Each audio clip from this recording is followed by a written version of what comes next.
Hello and welcome. We are starting our career exploration workshop, investigating career opportunities. So thank you all for joining us today. My name is Jason Elmer. I am a graduate student recruitment specialist at the University of Maine Graduate School. Again, welcome. Thank you so much for tuning in this afternoon. With me here is Lisa Carter from the University of Maine Career Center. Hi, everyone. Thanks, Jason, for having me here. I work as a career counselor at the University of Maine's Career Center, and I'm excited to chat with you all today. So I think we're going to start off with thinking about career exploration. Does that sound good, Jason? Perfect. So amidst all of the ups and downs and changes that most of us have been experiencing lately, I think a lot of people have been thinking about possibly exploring a new career or exploring a different area of a career that they're in. So some people may have been displaced or have lost jobs or have recently graduated from college and are trying to think about, well, what should I do now? And so today I'd like to talk to you a little bit about how I have helped people at the University of Maine Career Center, kind of what we do, and then also show you some sites. And I'm going to share my screen in a few minutes and show you some sites about how can I help you think about some different career paths that might be helpful to you. So at the University of Maine, there are quite a few career counselors, and we are here to help students, staff, alumni with application materials such as resumes and cover letters. We also host 2 career fairs throughout the year, and we help students through career coaching, interview prep. We connect students to people out in the field to do informational interviews, as well as we have a website full of a host of different materials, which again, we'll look at today. So that's what we do. And let's talk a little bit how we can kind of reimagine if you're in the situation where you are looking for a first-time career, looking for a new career path, or maybe you aren't currently employed and you're looking to figure something out. So I'm going to show you a few different options. So let's go first of all. We are located in Maine, and so I may use Maine as an example for quite a few things, but many of the things that I show you today can be used throughout the country. So that's something to think about. But I do end up kind of going back to Maine just because that's where I'm comfortable right now. So when you're thinking about what you're going to do to explore that new career path, there are a bunch of different sites out there that might be helpful. So let's first of all think about if we were to go the online route. And I kind of want to talk a little bit about how can we utilize the virtual world, because that's what a lot of us are doing right now. And then I will also touch on the kind of in-person strategies for career exploration. So I'm going to start with sharing my screen.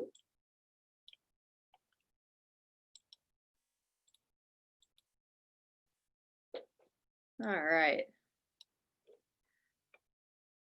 So to begin with, we're going to start right here on the Career Center's webpage. And I like to start here because sometimes I think we can get a little overwhelmed by some of the larger search engines, such as Indeed or Monster, or some of those that are just, everyone posts there with information and jobs and that sort of thing. So I want to start a little bit more local. And so if you go to our Career Center webpage, we have a spot right here that says Career Exploration. So I'm going to click on that. And what I think I want to go to first is thinking about possibly newer graduates or people who have graduated and maybe they're a few years out, but they're not actually in the field where they got their degree in. And so I want to start here with what can I do with this major? So you would click on there, and I actually have it up already. And so we're going to view all majors. And the reason I want to start here is because this is just one site that can start helping your brain think about and help explore all of those different career potentials that might be linked with your major. And just to be very honest, you do not have to go into a career that is linked to your major from college, but it is one spot to start. And so, oh, maybe.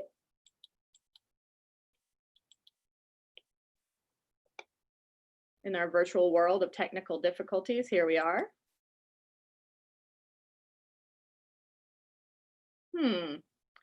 Well, maybe I'll just show you business. All right, I'm going to go back here and click on it again, see if that helps.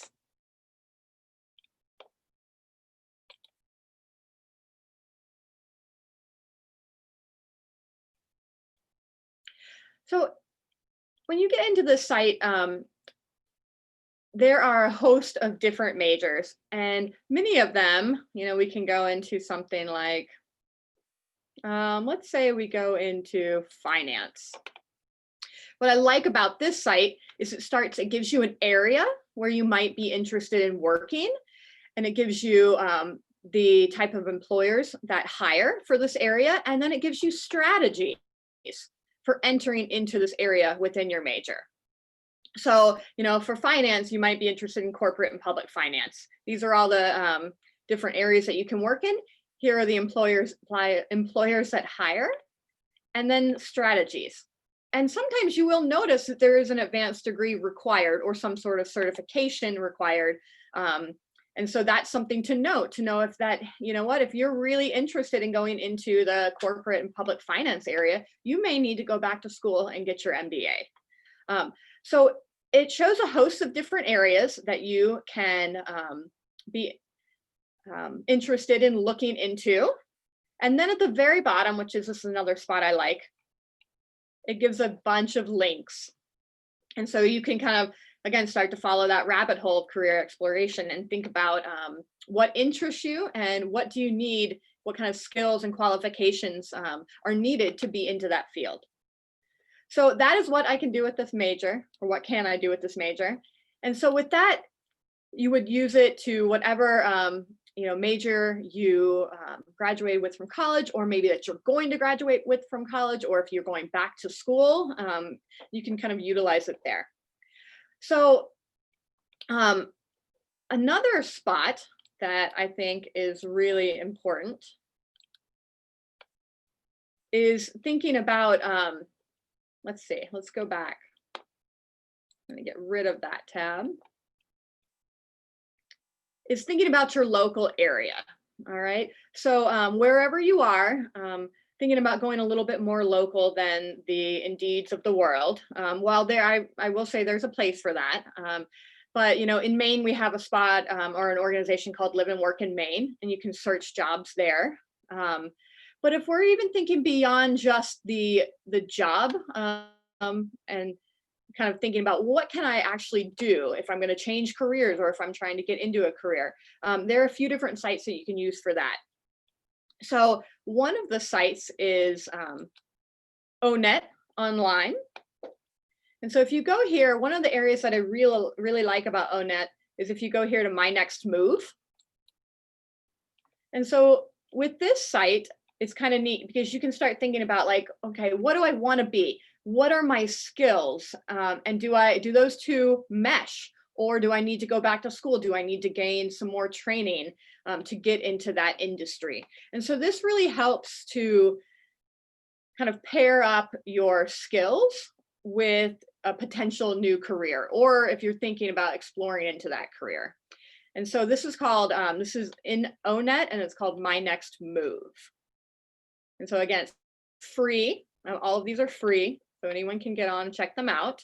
And you can just kind of browse and see what you're interested in. And you can also kind of do an assessment to see what skills do you have and what might those skills look like in a new industry that you might be interested in. So, all right, let's talk a little bit about Maine real quick. And so here in Maine, there are a couple ways to think about how do we know what areas are hiring, or what are some good areas to get into? And I think that we're really workforce driven right here in Maine. We're trying to get people to live in Maine and stay in Maine and work in Maine. And so knowing what industry to get into can be really helpful for you to succeed. So in Maine right now, these are just a few off the top of my head. I mean, obviously healthcare is huge right now. We do have a shortage. And so if that's an interest that you have, that would be a great industry to get into. Speech language pathologists, anything in kind of the finance realm is a good route right now. People are hiring mortgage brokers, real estate, a lot of like manufacturing type jobs are all really big right now in Maine. And so if you would like to go to this site, this is called the Center for Workforce Research and Information. This is another good area to think about. How can I gain information about who is out there hiring, and how can that aid to my career exploration thought process? So this is kind of my spot that I go right here into Job Outlook.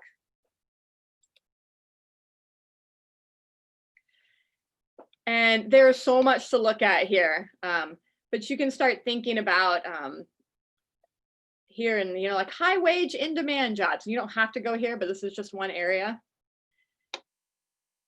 And so here it's kind of nice because it tells you what type of education level is required. And so you can see what occupation is really in demand right now. And you can see nurses, like I was talking about, is up really high. You know, all of these types of things are very much in demand here in our state of Maine. And I think that in other states, there are similar types of economic development type websites and along those lines. So let's shift gears for just a few minutes before I hand it over to Jason and think about, let's stop sharing. All right, let's think about if, you know, you're doing your career exploration online, and that's a really great spot to start. And then I think, you know, starting to think about shifting things potentially to be in person. So obviously most of us are doing things virtually right now, but that doesn't mean you still can't have a conversation, you know, face to face through Zoom or through another type of virtual platform. And so I would encourage people to start a LinkedIn account. That is a massive database that can connect you to people who are in industries that you're looking to get into. And I think it's absolutely okay to reach out and try to make those connections.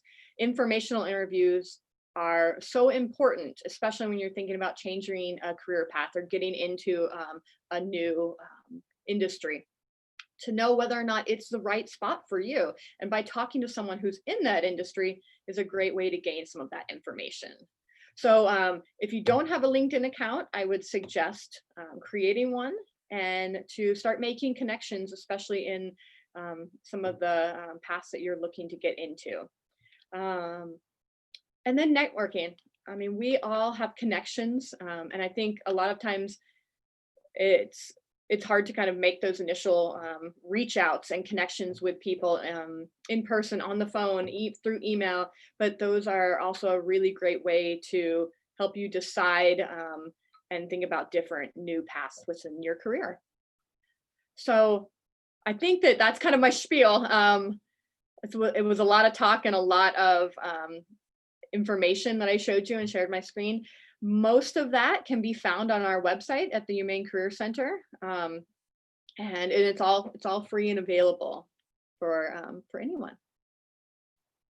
So, and now I think about I think I'm going to hand it off to Jason so that he can start talking about grad school, because maybe that is part of your career exploration. Maybe you find out that you need that advanced degree, and so I'm going to hand it off to him to kind of talk you through that process.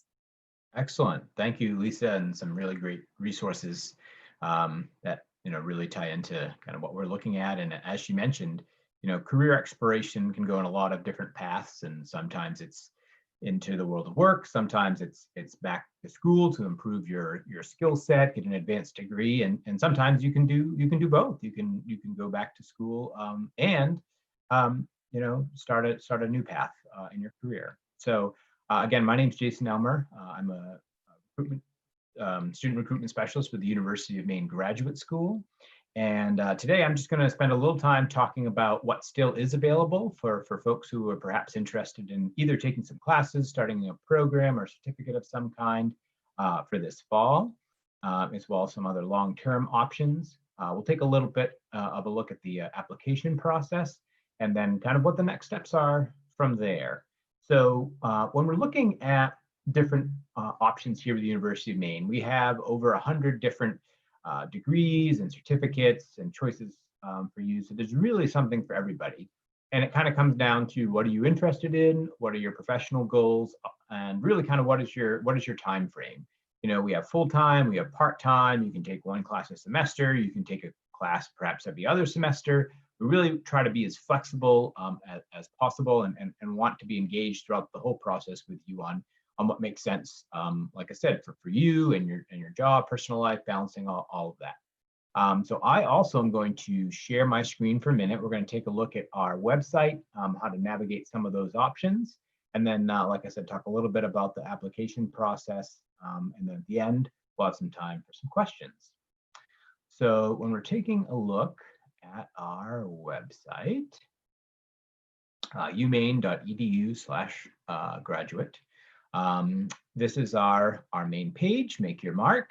And as you see, there's some excellent navigation fields up here and then some quick links down here. Throughout the website, you'll find that there are opportunities to jump into the apply section. Again, we'll talk a little bit about that.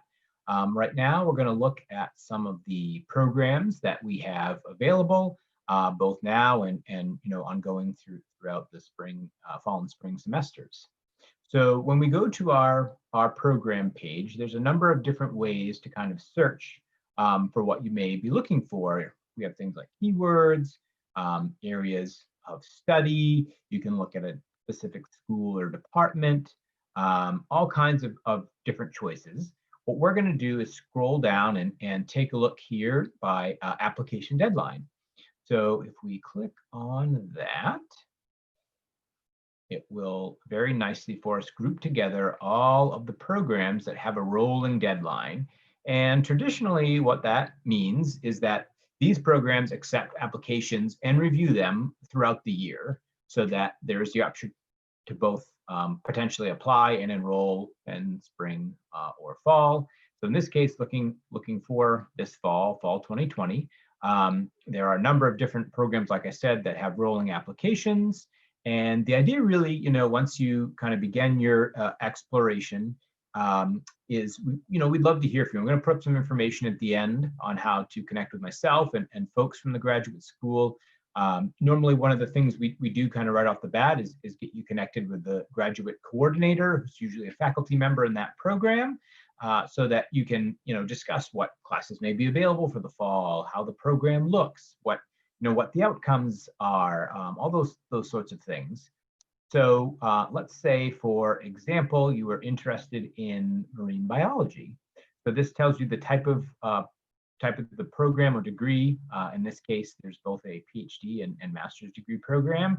And that also tells you what sort of the mode of delivery is, whether it's on campus, online, or as you can see in the case of literacy education, blended.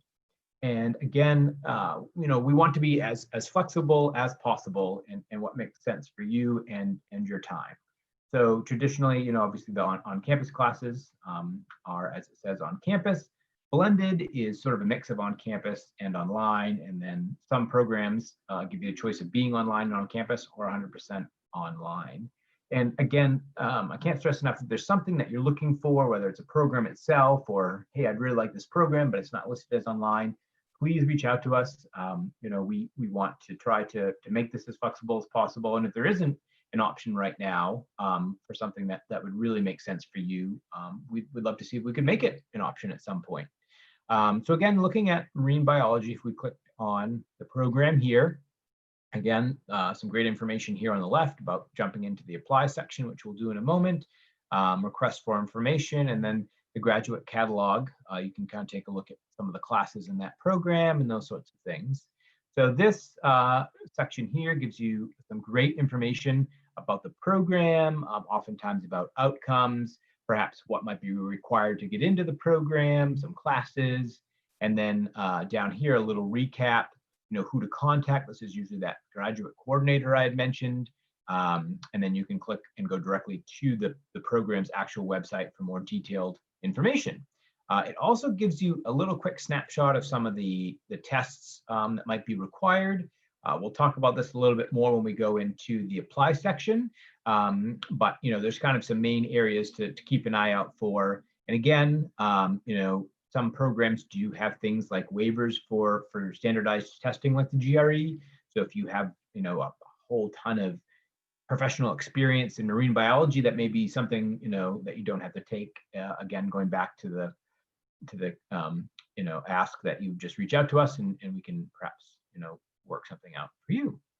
So once you've kind of taken a look here and perhaps narrowed down what you're interested in, when we go ahead and click on the apply section here, it takes us to a little sign-in portal. And if you don't already have a username and password for our online application, you can go down here to sign up, and then you begin the process.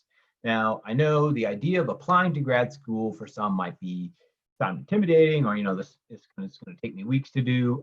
We've really streamlined the process to make this as user-friendly as possible. We are creating an online library series, and one of the videos in here is going to be sort of a step-by-step process of walking you through completing an online application. In many cases, it doesn't take more than 20 or 30 minutes. You'll just have, make sure you have a couple of these documents we'll talk about ready to upload. It'll send out an email to your recommendation for your recommendation letters if that's something, and it is required for most programs. And you're off and running. So it's not a lengthy, onerous process by any means. And like I said, there'll be a video in our little YouTube library in our playlist that you can view that gives you some step-by-step instructions. So going back here to this apply section here, if we go up to the admissions, this gives us some more detailed information about the application process. And kind of importantly, before you begin to apply, some different things to take a look and make sure that you have covered. So sort of big picture view, when you're going to apply, there's kind of three main options that you want to take a look at. You can obviously apply for either a master's or PhD program. You can apply for a graduate certificate program, which are often 1 to 2 years, depending on how often you take classes. And so that's a little bit shorter commitment, but the certificates are a really great way to get in and sort of become a subject matter expert. And then you can use those to go on to get either a master's or PhD, so transferable into one of those programs. And then the third option is something that both myself and Lisa did, which is the non-degree option, which is also a really fantastic way to kind of explore the program, get to know some of the professors, get a taste for what might be in store for you. So for my example, I'm now in the English master's degree program. And this past spring and the previous fall, I took one class per semester and really got to kind of experience what being an English student was all about in the master's program. I had graduated from the University of Maine several years ago. And so there's kind of a big gap for me, and I wanted to take some classes, kind of get my feet wet. And that really allows you to kind of to jump in a really friendly way. And also another side note for this non-degree application, when you're looking at those letters of recommendation, for someone like myself who hadn't been in school for a while, this was a great way to work with a professor and get a letter of recommendation from somebody current and somebody that's actually part of the program that you wish to apply to. So there's a lot of great benefits for doing the non-degree route. Again, it's an even shorter, quicker application process, and oftentimes it just involves connecting you with an instructor so you can say, hey, you know what, I'm really interested in taking your class. And it really worked well for me. And I can pause just for a second if Lisa wanted to jump in and share her experience, but it's been great for me. I will just add a couple of things. I think that you I identified with a lot of what you said as well, Jason. I think for me, going back to school, I'm in the education doctoral program. And for me, I'd taken 10 years off from my master's, and it was kind of like a soft entry, taking one class a semester to really see if this was a career path for me and if I could go back to school. And just like you said, you get to meet the faculty within the department. You get to see if that's someone that you want to work with, work with closely, because when you're in a master's program or a doctoral program, you're going to be working with that faculty a lot more closely than you might in an undergrad program. So for me, that was a big thing. And just kind of taking it a little bit slower was a good way to enter into then the full application process of going on to graduate school. Excellent. Thank you so much for sharing your experience. So we'll jump back in here. So when we're looking at these academic requirements, no matter which route you're going, whether it's a non-degree program, a certificate, what have you, a master's degree, there's going to be some sort of transcripts that are required. So you can start out with unofficial transcripts, and then the official ones we can worry about later, once you're accepted, and those we would need before you begin classes. But for the purpose of applying, unofficial transcripts are great. A lot of times you can download those from your old school website, or if you even have them and scan them and want to add them, however it works. So things like that are what we look at for academic requirements. I'm going to click here on application requirements, and this has, again, a ton of great information here. We had talked a little bit about the letters of recommendation. We get some questions often about, like, who is really an appropriate recommender? Should it be somebody from my academic background, someone from my professional background?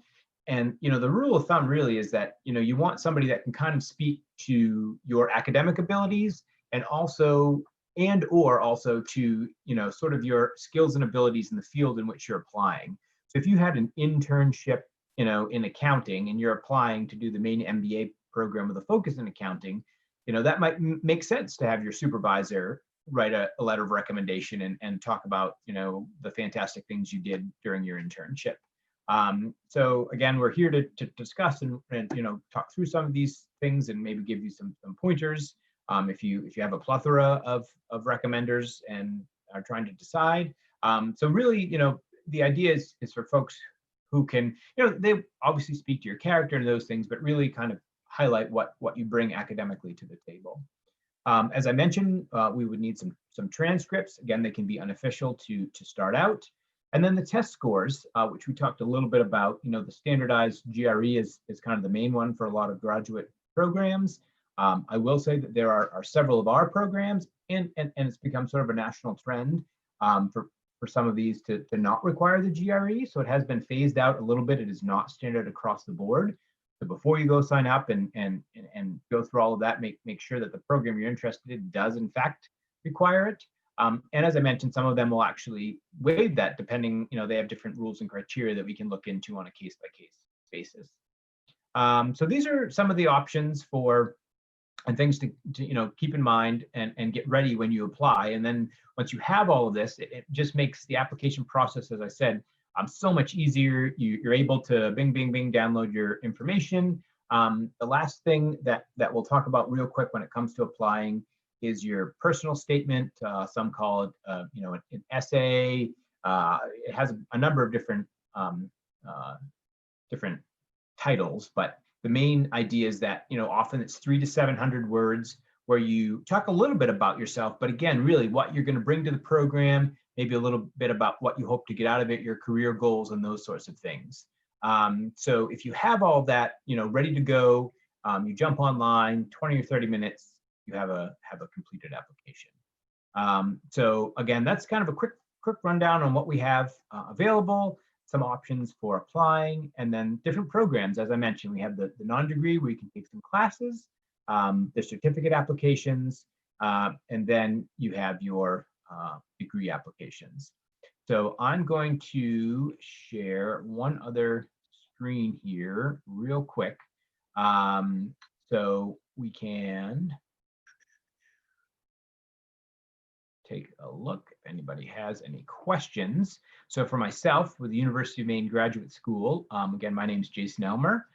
This is my contact information. The second email address is for our folks in our office. Either way is great to reach out. We are in our office, we're doing a number of what we call sort of virtual campus visits. So you can schedule a time to Zoom to have us answer some questions. This is all information that's on our website as well. When you go on the University of Maine Graduate School website, there's some places where you can also request those Zoom sessions and set them up virtually that way.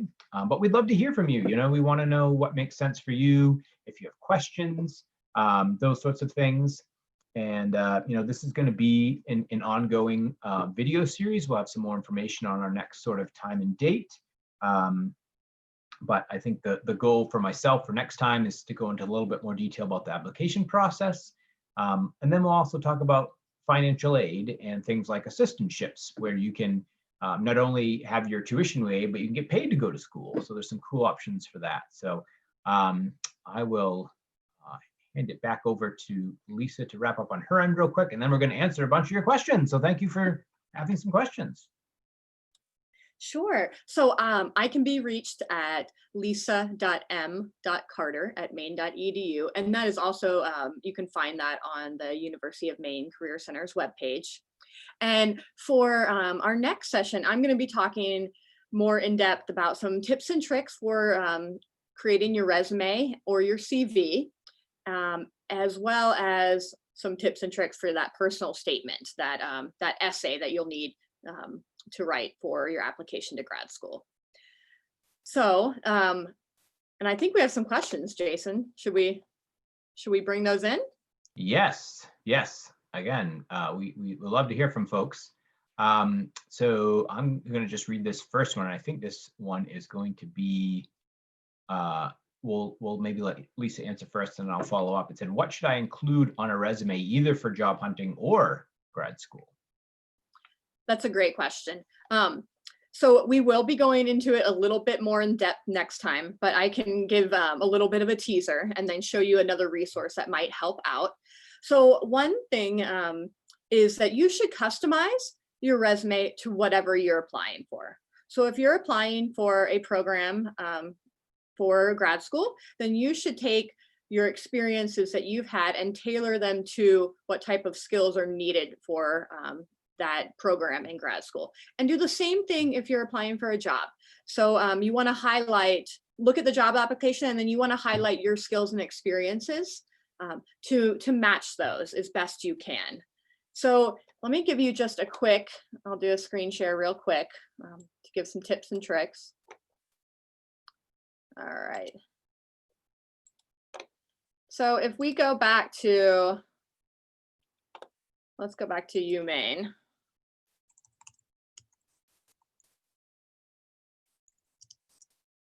And so right on our homepage, we have a guide to resume writing.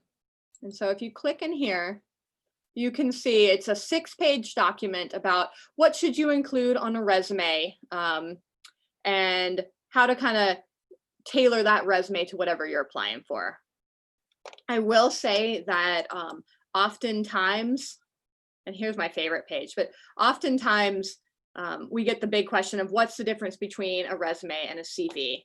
And I'll say, if you're thinking about entering into the world of academia and grad school, a CV is a good place to think about kind of transitioning a resume into a CV, because a CV might include more academic experiences, such as lab work, such as presentations, such as workshops that you have been to.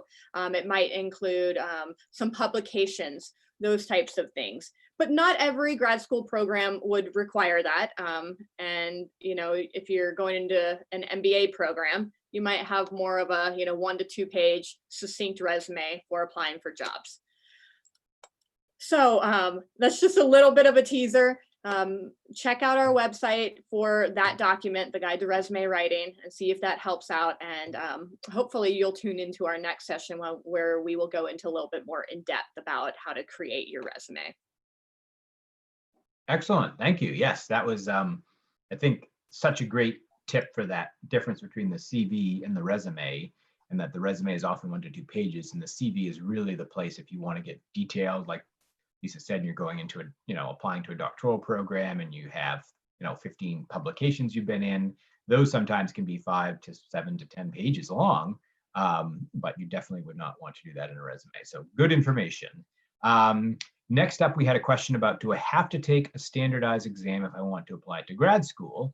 And the answer is a definitive maybe. So the good news is that there are several programs that are waiving the GRE, and several of those still have openings for this fall, for example.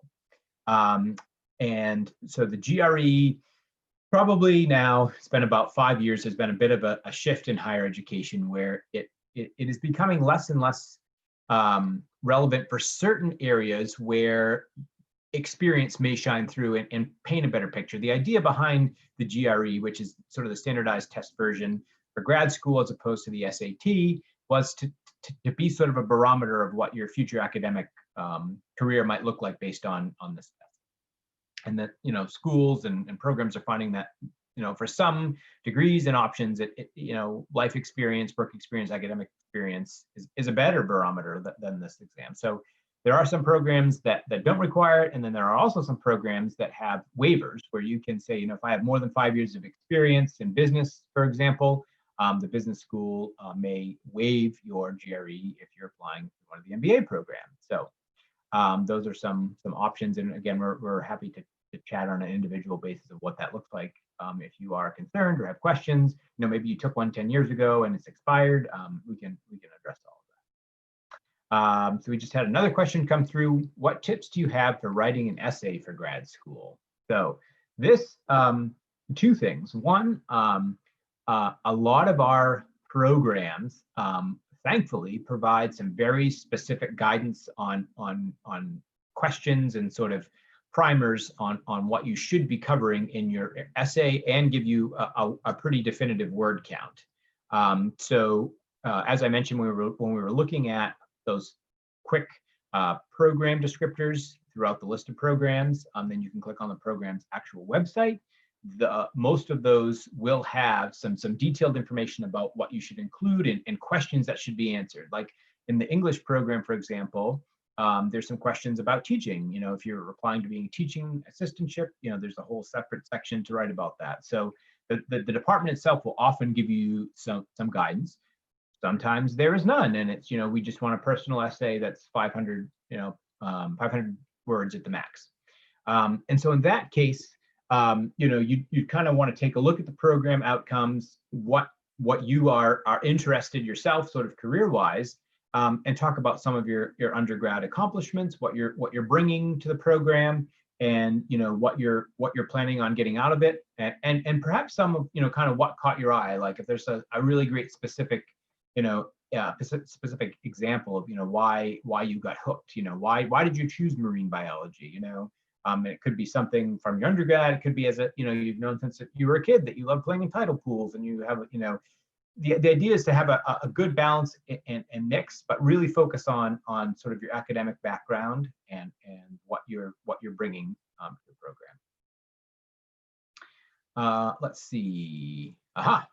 New question. What advice would you have for someone wanting to move to Maine and start a career here? So that goes back to the live and work in Maine piece that Lisa had. I would say, yes, absolutely. You should come here, live here, work here. I think that sometimes there's a little bit of potentially some miscommunication around the fact that, it's hard to find a job up here, or it's hard to live up here. We have harsh winters, whatever it might be. Maine's a fabulous state to come and live and work. And I think to immerse yourself with local knowledge as much as you can. So, looking on some of those more localized career exploration sites. So taking, if you say you go to Indeed and you say, I want to look for a job in Bangor, Maine, then maybe if you see a job that comes up that you're interested in, then go directly to that employer's website and go from there versus that kind of larger Indeed look of things. And so I think that someone who wants to move here and start a career here, it is absolutely 100% possible. There are a lot of areas that Maine is hiring, and it's a great place to live and work. So, and yeah, and like there are organizations that we mentioned earlier, the Live and Work in Maine, that specifically highlight jobs that are here and help people make that transition. So there's a lot of help and support to bring people into our state. Excellent, thank you. New question, do I have to stay within the same field as my undergrad degree? So no, you don't a lot of times. It boils down to, for a lot of programs, they'll have some specific guidance on their website about certain classes that you will need to take as an undergrad. But the good news is that if you haven't, you can often start, again, as we talked about, as a non-degree student, take some of those classes, either on the undergrad or graduate level, that would satisfy that requirement, and then jump into the program. So there are some programs like our global policy program, for example, that accept folks from a wide variety of backgrounds, because there's 4 different concentrations within that focus on different areas like economics and things. So some programs are definitely more open to that, and some are pretty prescriptive about what you need. But a lot of times it does not come down to a specific, I studied biology, so I have to go into biology or something like that. It can be for things like the psychology program, for example, that usually you would be doing something as an undergrad and getting lab experience and those sorts of stuff specifically in psychology. But there are a lot of programs that are very open-ended, and again, it would just come down to a little bit of a discussion with myself or one of my colleagues about what might make sense, what the program is looking for, and we can definitely get those questions answered, especially getting you connected with one of the grad coordinators. So that's an excellent question. And the good news is, a lot of times it is not specifically tied to an undergrad program that would prevent you from jumping into something that you really were passionate about or interested in doing. And honestly, some programs really love people with a diverse background. I think it brings something to the classroom to have people from a wide variety of programs that are jumping into something perhaps a little bit new and exciting. So that's, I think more and more embraced nowadays than it was before. So excellent question. Anything else we're seeing out there, or is it time to wrap up? Oh, it's time to wrap up. Okay, wonderful. Well, thank you all again. We really appreciate folks tuning in. Love to hear from you. As we mentioned, we both have some time to Zoom and chat, and love to connect individually if you have questions. And stay tuned. We're gonna have more. There'll be plenty more options to reach out, and we'll have some schedules and stuff for our ongoing series. So thank you, and I'll let Lisa say goodbye as well. But I really appreciate everybody. Thank you so much. Thanks everybody, and thanks Jason for having me and for helping us to make connections and provide some support for folks out there during these interesting times. Thanks so much. Have a great day, everybody.